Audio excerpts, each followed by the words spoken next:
ছোট্ট সুমন ছিল মা বাবার আদরের একমাত্র সন্তান। রামপুরা নামের একটা গ্রামে তারা বাস করত। সুমন, এবার তোর খেলাটা বন্ধ কর আর খাবি আয়। আর একটু বাদেই দুপুর গড়িয়ে বিকেল হয়ে যাবে। আসছি মা, আর 5 মিনিট দাঁড়াও। আর 1 মিনিটও দাঁড়াবো না, এক্ষুনি আসবি।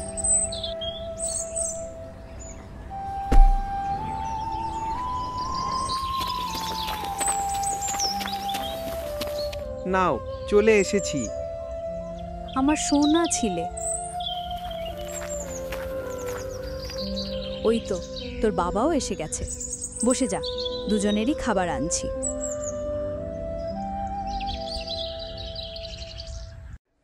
ওদের রোগ ছোঁয়াছে। ওরা যদি এই গ্রামে থাকে তাহলে ওদের জন্য গ্রামের প্রতিটা মানুষ এই রোগে আক্রান্ত হবে। তাই কোনোভাবেই ওদেরকে আর এই গ্রামে থাকতে দেওয়া যাবে না। কিন্তু এই গ্রামে থাকতে না দিলে ওরা এখন যাবেই বা কোথায়? সে ওরা কোথায় থাকবে ওরা বুঝে নেবে, কিন্তু ওদের জন্যে আমরা কেন শুধু শুধু মৃত্যুর মুখে পড়তে যাব? আপনি এক্ষুনি ওদেরকে গ্রাম ছেড়ে চলে যেতে বলুন মোড়ল মশাই। আপনি বললে ওরা যেতে বাধ্য। সুমনের বাবা মা মরণব্যাধি মহামারীর কবলে আক্রান্ত হয়েছিল। মোড়লের নির্দেশ মতো ওই দিনই সুমন এবং তার বাবা মা গ্রাম ছেড়ে বেরিয়ে যাওয়ার সিদ্ধান্ত নেয়।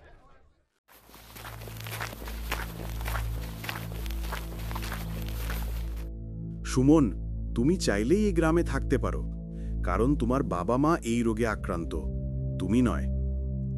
যেখানে আমার বাবা মায়ের জন্যে কোনো জায়গা নেই, সেখানে আমিও থাকতে চাই না। এরপর সুমন তার মা বাবাকে নিয়ে উত্তরের জঙ্গলের দিকে রওনা দেয়।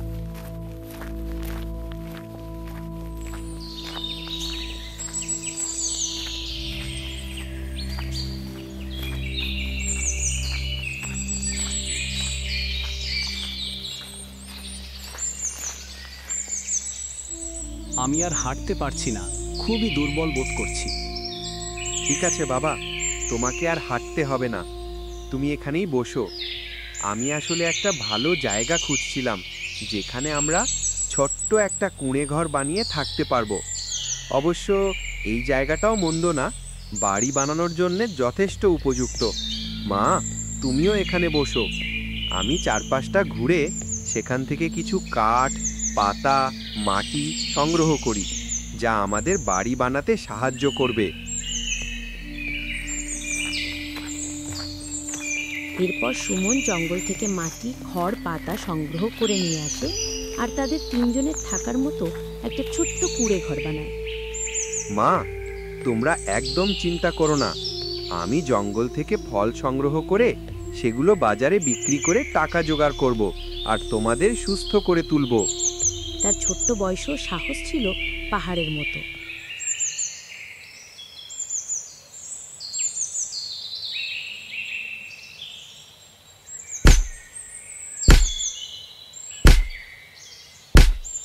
আমি অন্ধ, এই ঘন জঙ্গলে পথ হারিয়েছি। এখানে কি কেউ আছো যে আমাকে সাহায্য করতে পারো আমার বাড়ি অবধি পৌঁছে দেওয়ার জন্যে? অবশ্যই দাদু, আমি তোমাকে তোমার বাড়ি অবধি পৌঁছে দেব। তুমি আমাকে বলো যে তোমার বাড়ি কোন দিকে। এই জঙ্গলের একদম শেষ প্রান্তে। আচ্ছা বেশ, তবে তুমি আমার হাতটা ধরো আর আমার সাথে চলো।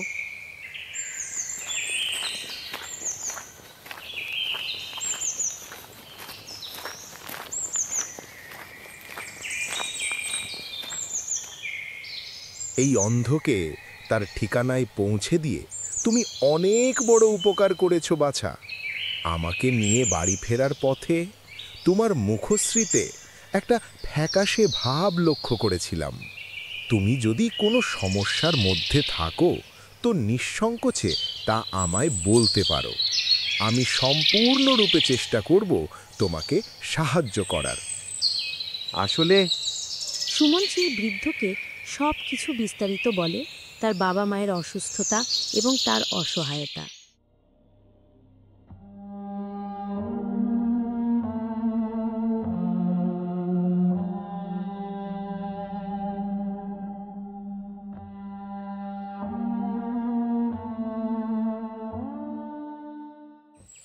এই জঙ্গলে আছে এক জাদুকরী ফুল, যার নাম জীবান্তি ফুল। তার রসেই মিলবে রোগ মুক্তি, কিন্তু ওটা পেতে হলে তোমায় 3টি পরীক্ষায় উত্তীর্ণ হতে হবে। আমার মা বাবাকে সুস্থ করতে আমি যে কোনো পরীক্ষা দিতে প্রস্তুত। বেশ, তবে তাই হোক। এই স্থান থেকে দক্ষিণের দিকে এগিয়ে যাও, ওখানেই তোমার পরীক্ষা তোমার জন্যে অপেক্ষা করছে।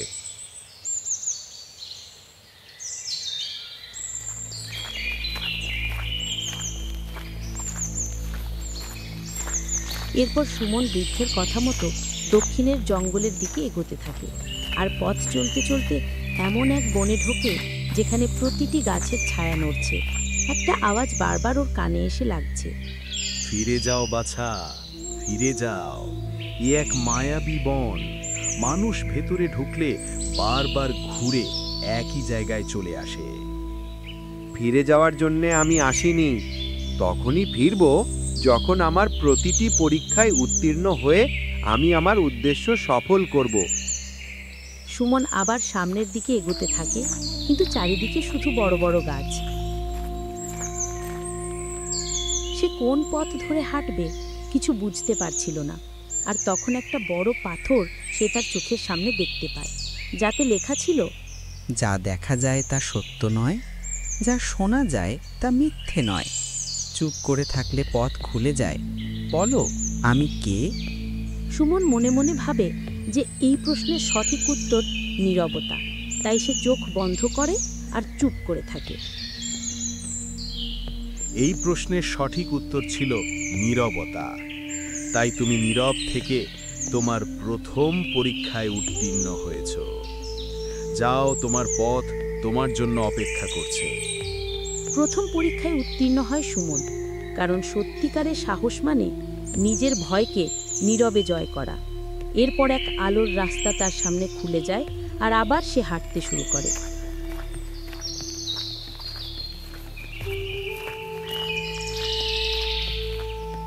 কিছুটা হাঁটার পর সে দেখতে পায় একটি প্রবল স্রোতের নদী, যেখানে কোনো নৌকা নেই। পরিবর্তে কিছু জলজলে পাথর নদীর ওপর ভেসে আছে। কিন্তু ভুল পাথরে পা দিলেই সুমন নদীতে ডুবে যাবে। নদীর ধারেই একটা শিলালিপি লেখা, সূর্য উঠলে প্রথমে যে হাসে, চাঁদ উঠলে যে লাজে ভাসে, সেই পথেই পা দিও। সূর্য ওঠার পর তো সবার প্রথমে ফুলেরাই হাসে, আর চাঁদ উঠলে ফুল মলিন হয়ে যায়। তাহলে নিশ্চয়ই এই ধাঁধার সাথে ফুলের কোনো সংযোগ রয়েছে। সে দেখতে পায় নদীর ওপর যে পাথরগুলি ভাসমান অবস্থায় ছিল, তার মধ্যে কিছু পাথরের ওপর ফুল আঁকা আছে। তাই সে ফুলের চিহ্নওয়ালা পাথরগুলো চিনে নেয়, আর সেগুলোর ওপর পা দিয়ে নদী পার হয়।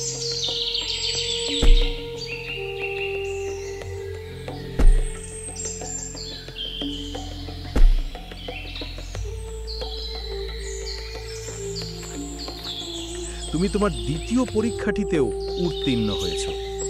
আবার সামনের দিকে এগিয়ে যেতে থাকো। এরপর সর্বশেষ ও অন্তিম পরীক্ষাটি তোমার জন্য অপেক্ষা করছে।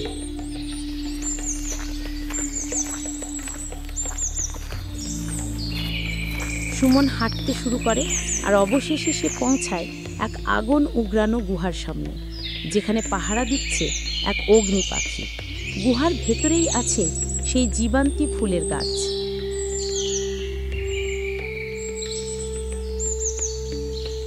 আমি সেই জীবন্তী ফুলের রক্ষক। যে ফুলটির সন্ধানে তুমি এখানে এসেছো, আমি তোমায় 3টে প্রশ্ন করব, আর তুমি যদি সেগুলোর সঠিক উত্তর দিতে পারো, তবেই আমি তোমায় পথ দেখাবো। আমি রাজি। তোমার প্রশ্নগুলি তুমি আমায় জিজ্ঞাসা করতে পারো। আমার প্রথম প্রশ্ন, এমন কোন জিনিস যেটা যত দেবে তত বাড়বে? আমার মতে এই প্রশ্নের সঠিক উত্তর হওয়া উচিত ভালোবাসা, কারণ ভালোবাসাই একমাত্র জিনিস যেটা দেওয়ার পরেও কমে না, বরং বাড়ে। একদম ঠিক। এরপর আমার দ্বিতীয় প্রশ্ন, যা দেখা যায় না তবু না থাকলে মন বাঁচে না? আশা ও বিশ্বাস। কারণ এই দুটো জিনিসই চোখে দেখার মতন কোনো জিনিস না, কিন্তু এই দুটো জিনিস যদি না থাকে তাহলে মানুষের বেঁচে থাকাও বৃথা। দ্বিতীয় প্রশ্নটির উত্তরও তুমি একদম সঠিক দিয়েছ। আমার শেষ প্রশ্ন, জিয়ালো দেয় কিন্তু পোড়ায় না। এর উত্তর হবে জ্ঞানের আলো। কারণ জ্ঞানের আলোতে আমরা শুধু আলোকিতই হই, কখনো পুড়ি না। অগ্নি পাখি মনোমুগ্ধ হয়ে বলে, একদম সঠিক উত্তর। আমার 3টি প্রশ্নের উত্তরই তুমি সঠিক দিয়েছ, তাই এই জীবন্তী ফুল তোমারই পাওনা।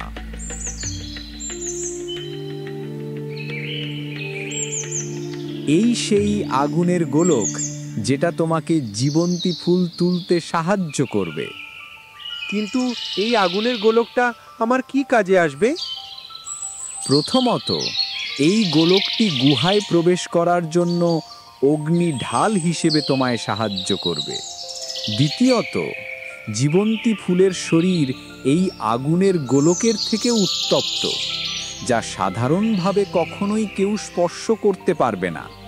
যদি কেউ স্পর্শ করতে যায় তাহলে ফুলটাকে ছোঁয়ার আগেই সে পুড়ে যাবে। কিন্তু এই আগুনের গোলকটি যখন তোমার সাথে থাকবে, তখন এই গোলকটি জীবন্তী ফুলের উত্তপ্ততাকে নিজের কাছে টেনে নেবে। ফলে জীবন্তী ফুলটি একটি নরম ও কোমল ফুলে পরিণত হবে। তখন সহজেই তুমি জীবন্তী ফুলটি গাছ থেকে তুলে নিতে পারবে। তোমাকে অসংখ্য ধন্যবাদ অগ্নি পাখি। এখন যাও আর তাড়াতাড়ি ওই ফুল সংগ্রহ করে নিজের মা বাবাকে সুস্থ করো।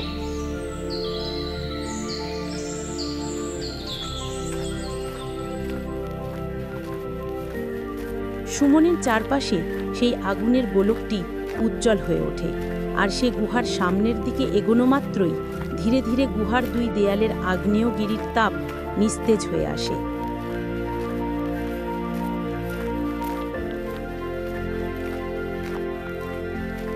এরপর সে গিয়ে পৌঁছায় সেই জীবান্তী ফুলের গাছের সামনে।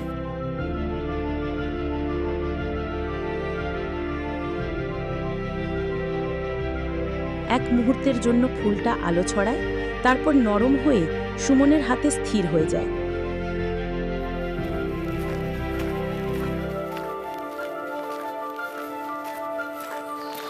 এরপর সুমন সেই জীবান্তী ফুল নিয়ে সেই বৃদ্ধের কাছে আসে।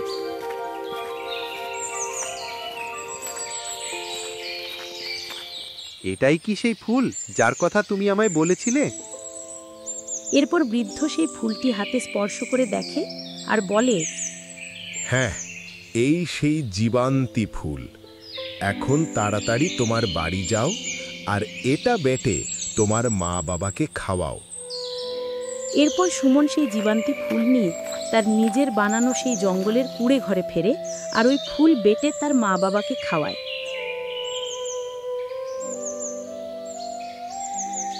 আর তার মা বাবা আবার আগের মতো সুস্থ হয়ে ওঠে। সুমন, তুই পারলি বাবা, তুইই পারলি। তোমরাই আমার শক্তি মা। এরপর সুমন তার ঘরের বাইরে বেরিয়ে দেখে সেই বৃদ্ধটি সেখানে দাঁড়িয়ে আছে। তোমার কাছে যাওয়ার জন্যই আমি বেরোচ্ছিলাম, তখন তাড়াতাড়ি করে বাড়ি চলে এলাম। তোমায় একটা ধন্যবাদও দেওয়া হয়নি। তোমার জন্যে আমি আমার মা বাবাকে আবার সুস্থ অবস্থায় পেয়েছি।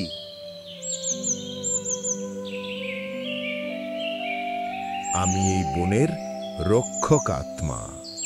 তুমি করুণা, সাহস এবং জ্ঞান এই 3 পরীক্ষাতেই জয়ী হয়েছ। মনে রেখো, আসল ওষুধ জীবান্তী ফুলে নয়, বরং তোমার হৃদয়ের ভালোবাসায়। সুমন বুঝতে পারে জাদু গাছের নয়, বরং ভালোবাসা আর সাহসেই লুকিয়ে আছে আসল শক্তি।